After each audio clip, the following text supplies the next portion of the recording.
Hello friends, welcome to my channel. বন্ধু, কিভাবে ঝটপট করে পিৎজা বানানো যায় তারই একটি রেসিপি শেয়ার করব।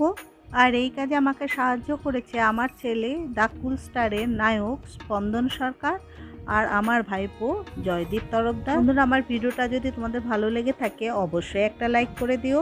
50 ml হালকা গরম জল নিয়ে তার মধ্যে 1 চামচ ইস্ট দিয়ে দিয়েছি। ইস্টটা আমাদের নতুন হতে হবে। 5 মিনিট বাদে আমরা হাফ চামচ চিনি দিয়ে দিয়েছি। তারপর এটাকে খুব ভালো করে ডাইলিউট করে নেব। মিশিয়ে না হয়ে গেছে, এবার এটাকে 5 মিনিটের জন্য ঢেকে অ্যাক্টিভেট হওয়ার জন্য রেখে দিতে হবে। 5 মিনিট বাদে এটা ভালো অ্যাক্টিভেট হয়ে গেছে, এর মধ্যে অনেকটাই বাবলস এসে গেছে। এবার এর মধ্যে আমরা 500 গ্রাম ময়দা নিয়ে নেব, মানে ছোট ছোট 2 কাপ ময়দা নিয়ে নেব। হাফ টিস্পুন সল্ট দিয়ে দিলাম। তারপরে এটাকে বেশ ভালো করে মিক্সড করে নেব। একটা স্প্যাচুলার সাহায্যে বেশ ভালো করে আমরা মিশিয়ে নিচ্ছি। ডোটা বানানোর জন্য তোমরা অবশ্যই সবসময় চেষ্টা করবে একটা বড় জায়গা নেওয়ার। আমাদের জায়গাটা অনেকটাই ছোট হয়ে গেছে। এবার এর মধ্যে আমরা হাফ কাপ দুধ দিয়ে দিলাম।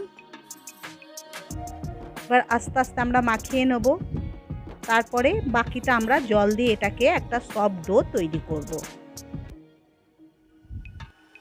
দেখো বন্ধুরা, ডোটা আমাদের রেডি হয়ে গেছে। এবার আস্তে আস্তে খানিকটা মাখন আমরা এই ডোটার মধ্যে দিয়ে বেশ ভালো করে মাখিয়ে নেব। অন্তত 4 থেকে 5 মিনিট মতো ডোটাকে আমাদের ভালো করে মাখাতে হবে।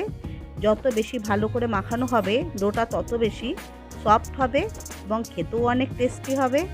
এবার ডোটাকে আমরা 45 মিনিটসের জন্যে ছেড়ে দেবো। আমি যতটা মাখিয়েছিলাম তার থেকে অনেকটাই বেশ ফুলে উঠেছে।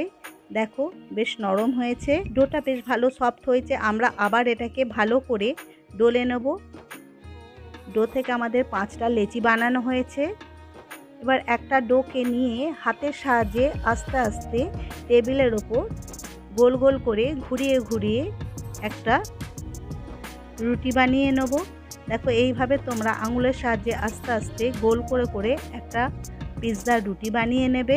আমাদের রুটি বানানো হয়ে গেছে। এবার একটা ফর্কের সাহায্যে আমরা এইভাবে ফুটো ফুটো করে নিচ্ছি। রুটিটার মধ্যে এরকম ফর্কের সাহায্যে ফুটো ফুটো করার জন্যে যখন আমরা সেঁকতে দেব তখন সেটা আর ফুলে উঠবে না। দেখো বন্ধুরা, আমরা paneer, cheddar cheese, mozzarella cheese ready করে নিয়েছি। দেখো, পিৎজার বেসটা বেশ ভালোই রেডি হয়ে গেছে।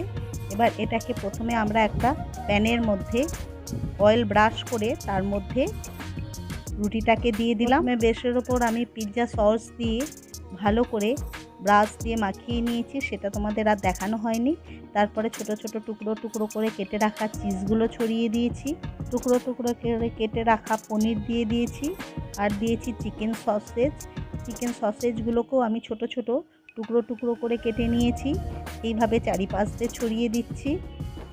আর আমার ঘরে 2টো শিক কাবাব ছিল, সেগুলোকেও ছোট ছোট টুকরো টুকরো করে কেটে পিৎজার ওপর ছড়িয়ে দিয়েছি।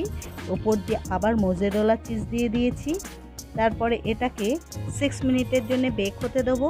দেখো, চিজগুলো একদম গলে গেছে। দেখো, এরকম ঝটপটভাবে তৈরি হয়ে গেছে আমাদের পিৎজা। এর মধ্যে আমরা ক্যাপসিকাম বা পেঁয়াজ কোনোটাই দিইনি। তবে যখন আমরা পরিবেশন করেছি, পরিবেশন করার আগে আমরা চিলি ফ্লেক্স আর অরিগানো দিয়ে দিয়েছি। খেতে সত্যি অসাধারণ হয়েছিল।